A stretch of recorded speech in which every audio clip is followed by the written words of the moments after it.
যদি কোনো ব্যাংক, সেটা ইসলামী ব্যাংক হোক বা অন্য যে কোনো ব্যাংক হোক, এইচআর পলিসি আছে সেগুলি ভায়োলেট করে যে কোনো কাউকে টার্মিনেট করে বা টার্মিনেটের উদ্দেশ্যে কোনো পরীক্ষা গ্রহণ করে এবং সেটা যদি আইনি চ্যালেঞ্জের মধ্যে পড়ে তবে সেটার মোকাবেলা করার দায়িত্ব তাদের। এই ব্যাপারে বাংলাদেশ ব্যাংক সহজে পক্ষভুক্ত হতে যাবে না। তাদের ইন্টারনাল ইস্যু, তারা আইনগতভাবে এটাকে সলভ করেই কাজটাকে সমাধান করবে।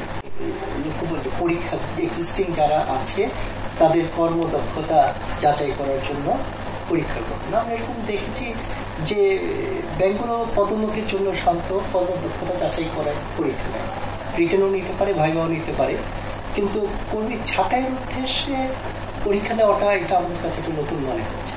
তবে এটা একটা প্রাইভেট ব্যাংক, প্রতিটি ব্যাংকের একটা নির্দিষ্ট নিয়োগ নীতিমালা আছে, পদোন্নতি নীতিমালা আছে এবং তাদের এমপ্লয়ীদের কীভাবে রিটেন করবে তার একটা নীতিমালা আছে।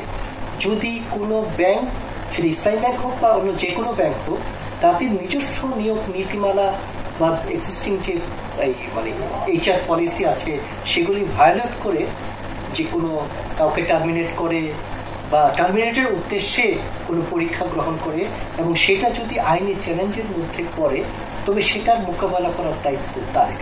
এই ব্যাপারে বাংলাদেশ ব্যাংক সহজে পক্ষভুক্ত হতে যাবে না। তাদের ইন্টারনাল ইস্যু, তারা আইনগতভাবে এটাকে সলভ করেই কাজটাকে সমাধান করবে। যে কোনো প্রতিষ্ঠান, সেটা ব্যাংক হোক বা যে কোনো প্রতিষ্ঠান হোক, প্রতিষ্ঠানের মূল চালিকার শক্তি হচ্ছে হিউম্যান রিসোর্স। অতএব আমি যদি হিউম্যান রিসোর্স রিক্রুটমেন্ট করি তবে আমার ব্যবসা প্রতিষ্ঠান সঠিকভাবে চলবে এই আশা আমি করতে পারি না।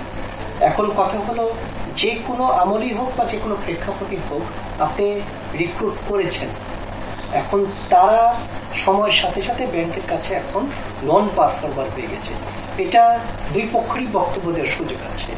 যদি যাদেরকে আমরা নন পারফর্মার হিসেবে ট্রিট করছি তাদের বক্তব্য থাকতে পারে, ব্যাংক তো আমাকে আমার এনরিচমেন্টের জন্য কোনো পদক্ষেপ গ্রহণ করেনি, অভিযোগ থাকতেই পারে। আবার ব্যাংকের তরফ থেকে থাকতে পারে যে এই যে লোকবল যাদের কাছ থেকে আমি অপটিমাম সার্ভিস পাচ্ছি না, কিন্তু তার পিছনে আমার ইনভেস্টমেন্ট হচ্ছে, এক্সপেন্ডিচার হচ্ছে, অতএব আমার এক্সপেন্ডিচারটা অপটিমাম লেভেলে আউটপুট পাচ্ছি না, এটা ভায়াবল হচ্ছে না, আমি মার্কেটে এর সাথে যোগ্য লোক পাবো, এই এক্সপেন্ডিচার দিয়ে যারা আমার প্রতিষ্ঠানটাকে আরও ব্যবসায়িকভাবে এগিয়ে নিতে সহায়তা করবে। অতএব এই কারণে তাদেরকে আমি এই চাকরিতে থাকুক, এটা আমরা চাই না। তবে কিভাবে এটাকে চুজ অ্যান্ড পিক হবে, যাকে পছন্দ হলো তাকে রেখে দেবো আর যাকে পছন্দ না তাকে বিদায় করবো, এই জন্য তারা একটা হয়তো ক্রাইটেরিয়া হিসেবে পরীক্ষাটাকে একটা পদক্ষেপ হিসেবে গ্রহণ করেছে। এই পরীক্ষাটা গ্রহণ করাটা বা না করাটা কতটুকু লিগেল বা ইলিগেল এই পয়েন্টে আমি যাবো না, শুধু বলবো এখানে যাতে টার্গেট ওরিয়েন্টেড না হয়। যে আমি যদি রেজাল্ট আগে ঠিক করে রাখি যে 5 জনকে ছাঁটাই করবো, ছাঁটাইয়ের উদ্দেশ্যে পরীক্ষা নিচ্ছি, সেটা যাতে না হয়। আমি পরীক্ষা নিব, স্বচ্ছভাবে পরীক্ষা নিব, সেই পরীক্ষার যে স্ট্যান্ডার্ড বা মাপকাঠি, সেই মাপকাঠিতে যারা মান উত্তীর্ণ হতে পারবে না তাদের ব্যাপারে আমি যে কোনো সিদ্ধান্ত নিতে পারি, কিন্তু যারা উত্তীর্ণ হয়েছে কিন্তু সে আমার টার্গেটের মধ্যে আগেই ছিল, তাকে আমি টার্মিনেট করব, এই ধরনের অস্বচ্ছ কাজ যাতে না হয়।